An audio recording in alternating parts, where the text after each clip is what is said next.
सोचिए, नाम नाम में आखिर क्या रखा है। कहते हैं बहुत कुछ, ये हमारी पहचान होते हैं। लेकिन क्या हो अगर किसी एक ही हस्ती के एक नहीं, दो नहीं, बल्कि कई नाम हो। आज हम इसी गुत्थी को सुलझाने की कोशिश करेंगे एक खास स्रोत के नजरिए से। और कितने? पूरे 17। जी हाँ, हमारे स्रोत के मुताबिक, जो कि प्रकाशित वाक्य की किताब पर आधारित एक उपदेश है, उसमें बताया गया है कि यीशु मसीह के इतने सारे अलग अलग नाम हैं। 17। अब सवाल तो यही उठता है ना, कि भाई एक ही शख्सियत को इतने सारे नामों की जरूरत आखिर क्यों पड़ी। चलिए इसी सवाल का जवाब ढूंढते हैं। तो सबसे पहले बात करते हैं नामों के पहले समूह की, साक्षी और वचन। स्रोत कहता है कि ये नाम उनकी भूमिका को दिखाते हैं, एक तरह से एक दिव्य संदेशवाहक के तौर पर। इसमें पहला नाम आता है विश्वास योग्य साक्षी, मतलब वो जो परमपिता परमेश्वर के बारे में गवाही देता है। और ये इसलिए खास है क्योंकि स्रोत के मुताबिक परमेश्वर को किसी ने सीधे तौर पर देखा नहीं है, तो ये नाम उन्हें परमेश्वर के स्वभाव को बताने वाला इकलौता जरिया बनाता है। इसी समूह में दूसरा नाम है परमेश्वर का वचन। अब देखिए, ये सिर्फ ये नहीं है कि वो परमेश्वर के शब्द बोल रहे हैं, नहीं।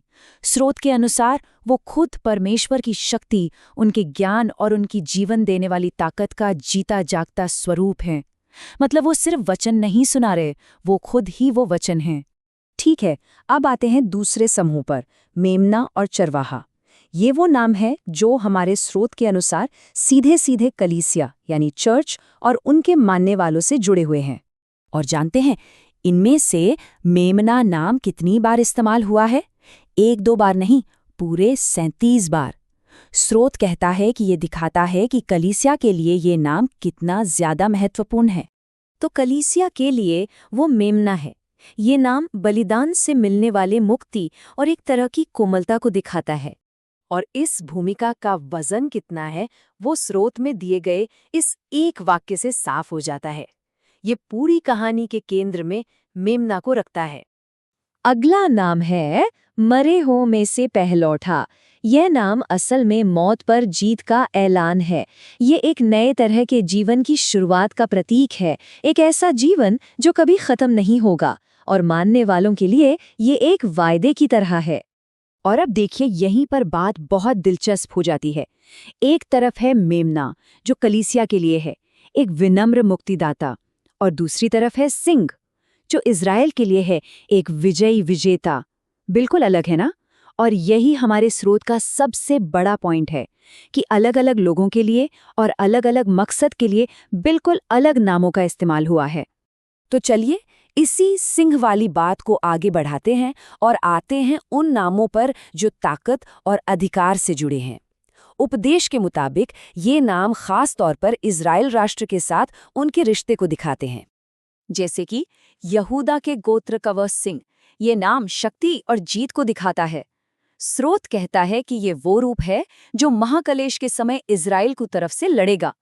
अब सोचिए, ये मेमने के कोमल स्वभाव से कितना अलग है, एकदम उलट। और फिर आता है एक और शक्तिशाली नाम, राजाओं का राजा। यह नाम उनके सर्वोच्च अधिकार को दिखाता है कि वो दुनिया के सभी राजाओं और सभी ताकतों से ऊपर हैं, मतलब वो ही अंतिम सत्ता है।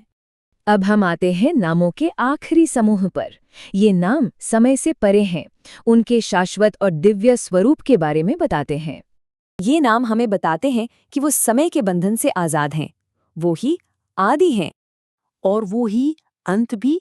और इसी बात को कहने का एक और तरीका है अल्फा और ओमेगा। ये ग्रीक वर्ण वाला का पहला और आखिरी अक्षर है। इसका मतलब है कि वो ही शुरुआत है और वो ही अंत। वो पूरे अस्तित्व को अपने अंदर समेटे हुए हैं।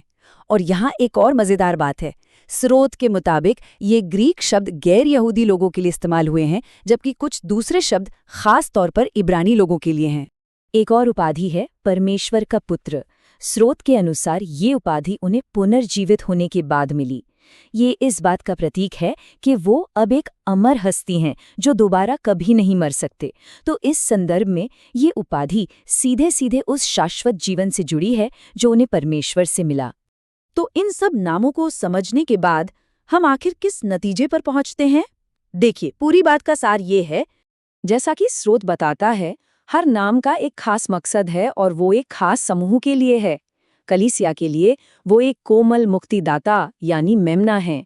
आने वाले समय में इज़राइल के लिए वो एक विजयी राजा यानी सिंह हैं। और पूरी सृष्टि के लिए वो आदि और अंत हैं, एक शाश्वत हस्ती। तो हर नाम उनके किरदार का एक अलग पहलू दिखाता है। और ये पूरी चर्चा हमें एक बहुत ही गहरे सवाल पर लाकर छोड़ देती है। अगर एक नाम एक भूमिका को दिखाता है, तो जरा सोचिए हम सब अपनी अपनी जिंदगी में कितनी अलग अलग भूमिकाएं निभाते हैं। शायद हमारी भी कई नाम है ना?